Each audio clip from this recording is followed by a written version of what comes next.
Alright, this is going to be my video response to King of Lightning, um, Rock Lee and Tien sucks video. Alright, it was a long time coming. Finally, he made the video after, how many years since then?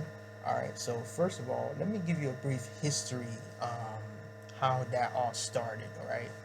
Um, those of you who new to the YouTube anime community, those of you who don't know the existence of the Cloud Village channel back in the day, all right. So I was watching the Cloud Village and subscribe. I used to subscribe to the Cloud Village where it was a collab channel where Ken Lightning, Ramyoko Jotan, the Cloud Village, these guys, right? They made a video. They made a discussion about why Tien Shinhan sucks, why Rock Lee sucks, why Hitsugaya sucks, right?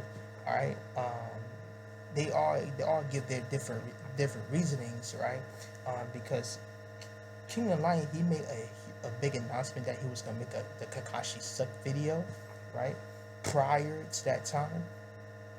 So after 5+ years, King of Lion finally made the Rock Lee and Tien Shinhan suck video. But the reason why I was a bit late on that because I unsubscribed to his channel in 2015, right? I will never forget that day.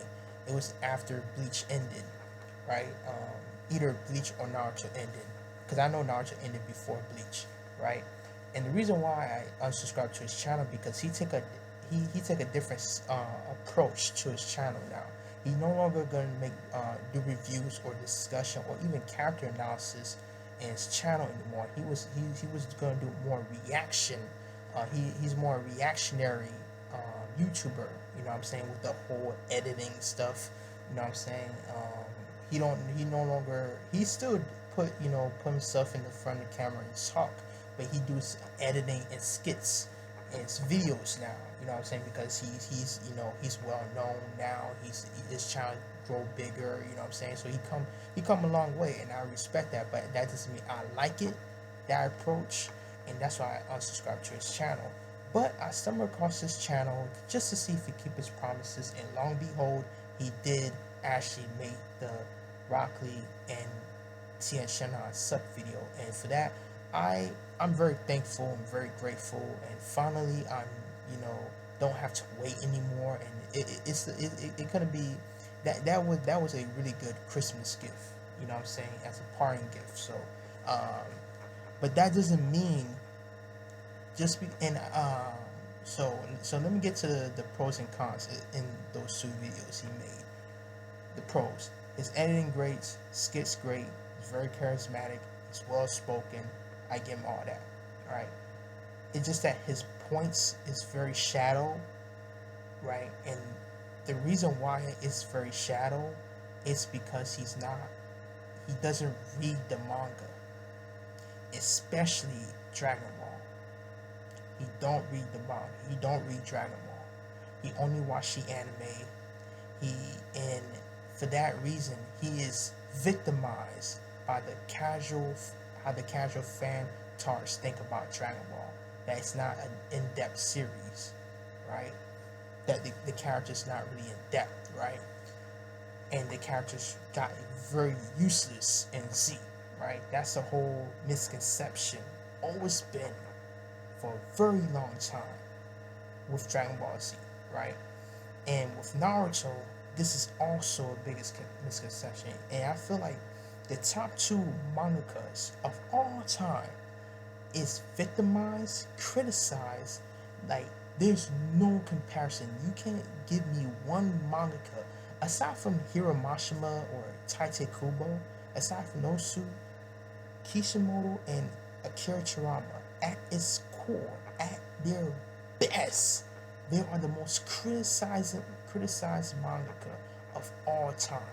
It's very polarizing, and King of Lightning, he is responsible, I feel, in his channel, long over the years, infamous making sub videos after sub videos, infamous because his channel is bigger, divided the Naruto community. he is responsible. I'm not gonna put Dragon Ball.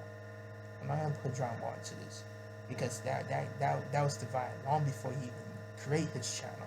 But when it comes to Naruto, I feel like he's partially responsible for dividing the community because now Naruto community is very polarizing, right? It's very polarizing. They take the series into a different look now, and for that, it's such a shame. It really is because I feel like a lot of people missed the context, didn't pay attention, and why Rock Lee did not blossom in Shippuden. There's a reason for that. There's a reason for that. Hang on, right? There's a reason for that. There's a reason why Rock Lee did not blossom Shippuden, and I discovered this, especially Sasuke, especially with the character Sasuke. And here's the reason why. Here's the reason why. In Shippuden, it was all about mastering the changing of chakra nature. If you don't have that, there's no way in hell you can stand against the Akatsuki's.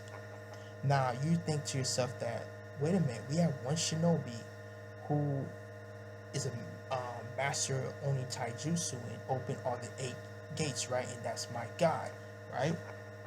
But wait a minute, my guy can also use summonings, right? Remember, he can use summonings, right?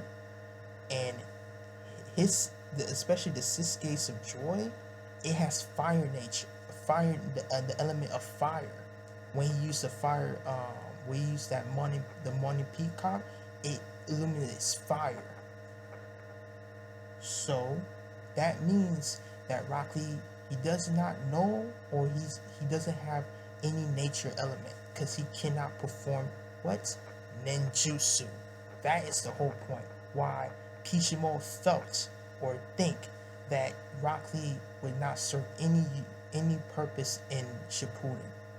Alright, not against the Akatsuki's, not that kind of level of threat. And you want to talk about why he's not up to par with especially Sasuke and Naruto and Neji case? It's because let's talk about Sasuke. In post Sasuke is a self-taught fighter. He didn't learn anything new with Orochimaru, if you think about it. All the Chidori variants, he learned it on his own. The Kirin, he learned it on his own. And after he absorbed Orochimaru, that's when he performed the summoning snakes. That's it. The mastery of the Sharingan, all that stuff, he learned it on his own. Orochimaru didn't teach him nothing. Absolutely nothing. Naruto, the first 2 arcs, right? The first 2 arcs, he didn't even learn much. He didn't even learn much. In fact, he suffered many L's. And guess what? Rock Lee beating his clone, defeat his clone. That earned him more wins than Naruto in the first 2 arcs. Naruto started to earn his wins. That was when he finally mastered the Rasen Shuriken against Kakazu. In Shippuden time. I'm talking about real time. Not flashbacks, not past. Real time. Present time. In Shippuden. So Rock Lee, he won his first fight before the main characters. I don't understand how King of Light missed that. So what if he fought his clone? His clones, even my guy said the clones that they fought are so impressive that they had a hard time fighting. Even my guy was struggling. So what the hell he's talking about? What the hell King of Light is talking about is beyond me.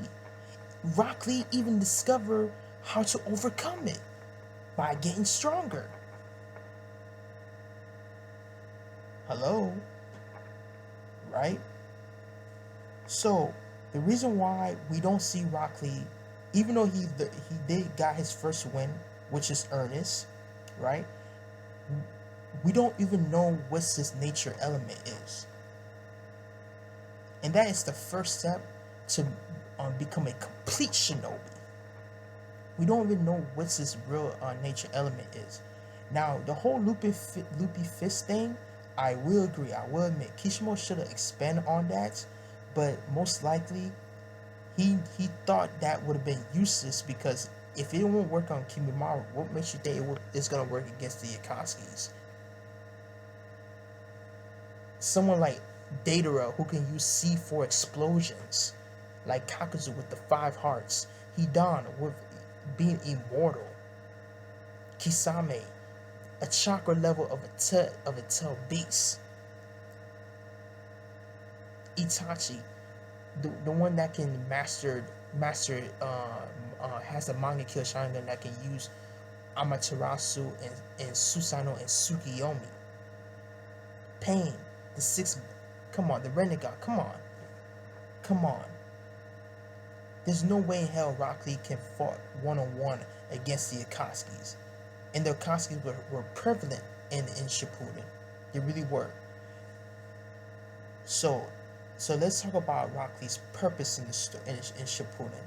The reason why we don't see any development from Rock Lee because there were no room for his character arc. Because he's already a humbled character. That's why. When you have a character that's humble and fully realized, there's no need to develop that character anymore. Shikamaru needs development because remember back in part 1, he failed his mission. So the death of Asuma made him realize and made him humble as a character that he can't slack off in his missions anymore. Naruto Sasuke needs to progress because these two will have their final fight that was hyped up since the end of part 1, since the final valley.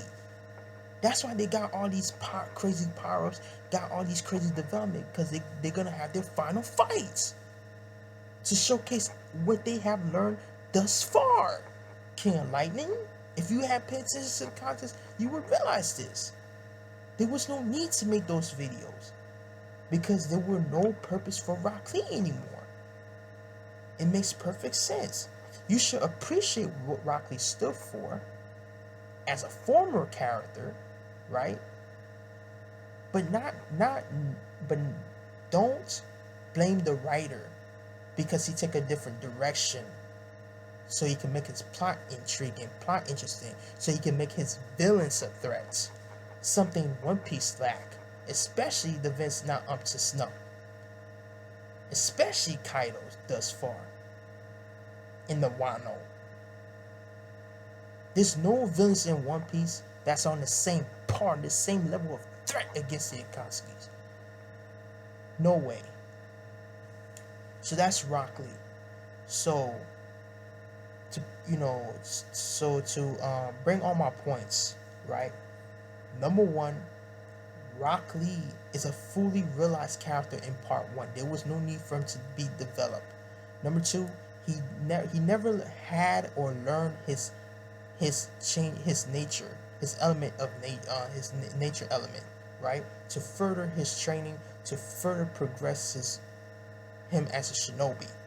Whereas Sasuke didn't learn nothing from Orochimaru, already mastered his nature, his chakra nature. And Naruto discovered his with Kakashi, that he's the element of wind. Right?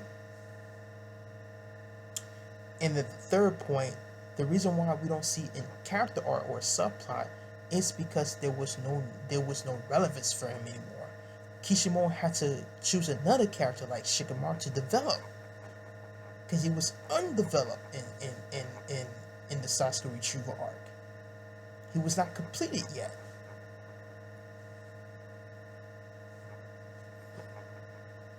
Now, so that's Rock Lee. Let's get to Tien Shinhan. And one the main parts about Tien Shinhan, and especially Dragon Ball, if you don't read the manga, you will never understand Dragon Ball. Period. I don't care how many times you watch the anime. I don't care. If you don't read Dragon Ball from start to finish and understand Akira Toriyama's writing style, you would never understand Dragon Ball.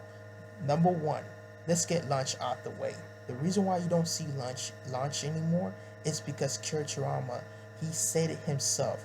He's not attached to the characters, which this is one thing that you have to respect Akira Toriyama, especially Prime Akira Toriyama. He don't play safe with his characters. He don't get attached to his characters, unlike Oda. This is what differentiate Oda and Akira Toriyama. King of Lightning. That's why you don't see Lunch anymore, because he's not attached to the characters. However, though, he still has somewhat attachment, which is very interesting and very ironic, because during the Cell arc, remember when Goku sacrificed himself? He even apologized, right? He even apologized to the main character, right? So let's talk about Tien Shinhan. You have to understand something about, especially the Z portion. The whole theme in the Z portion is that the OG characters like Goku, Vegeta, and the humans, they have to let the future generation take over. That is the whole theme, especially in the Majin Buu arc. It's allowing the future generation take over the mantle whenever there's a sense of threat. That's the whole theme in the Majin Buu arc, right? But Tien did serve a purpose, right? It was thanks to Tien that Cell did not absorb 18 a lot sooner, right? And when Tien fall, guess who was there for him? Goku. Goku always think about Tien. He never forget about Tien. When he came back to life in the early part of Majin Buu arc during the tournament, Goku asked, "Where is Tien?" Krillin said, "Remember, Tien at the end of Cell games, he said he don't want to be part in the group anymore. He want to do his own thing, right? He want to sell his life, right? That's why we never see Tien interacting with Goku and the others anymore, because he wants to separate himself away from the Z fighters. That's why, right? But when Tien came back, right? When Tien came back in the Majin Buu arc, right? He got one-shotted by a villain that's far stronger than Frieza.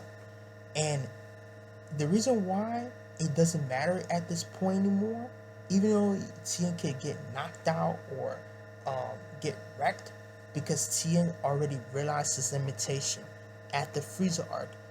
When King Kai announced that Goku has killed, quote unquote, defeat Frieza, right? Tien realized that Goku is now the strongest being in the universe, the strongest man in the universe. And now that he realized that his son take over and surpass his own father, there's no way Tien can catch up. He realized his limitation. So he can get beat up or lose so many fights afterwards, right? After Dragon Ball, right? It wouldn't matter because Tien is such a great character. He already realized his limitations. We don't see him training. We don't see him training anymore. He settled down with Chaozu. We don't see him training. You know what I'm saying? That scene where you see, when Goku transformed to a Super Saiyan 3, that was it. We don't see him training. We don't see him training. And Dragon Ball Super is a fanfic series. You should not even count that. Even in the anime, that whole scene was filler. That didn't even happen in the Dragon Ball Super manga anyway. Tien, opened a school dojo and all that bullshit. That never fucking happened. That never happened. Tien is a humble character, an honorable character now. You should appreciate Tien because he knows his limitations, but he's still gonna be there, being allied with the Z Fighters in case if a threat comes in, right? But the Majin Buu arc, especially, that's not his arc anymore. You know what's his arc? The 22nd is his arc. That is his arc. The 22nd World Tournament is his arc. That's it. That's one of the best cool parts about Dragon Ball is that Kirishima doesn't rinse and repeat his character arcs. He he he he complete one arc and then move on to the next one. The Majin Buu arc was Vegeta character arc. And that's it. Thanks for watching. Have a nice day. Appreciate what these characters. Don't disrespect them and think they're trash just because, the writers take a different direction. That's ridiculous.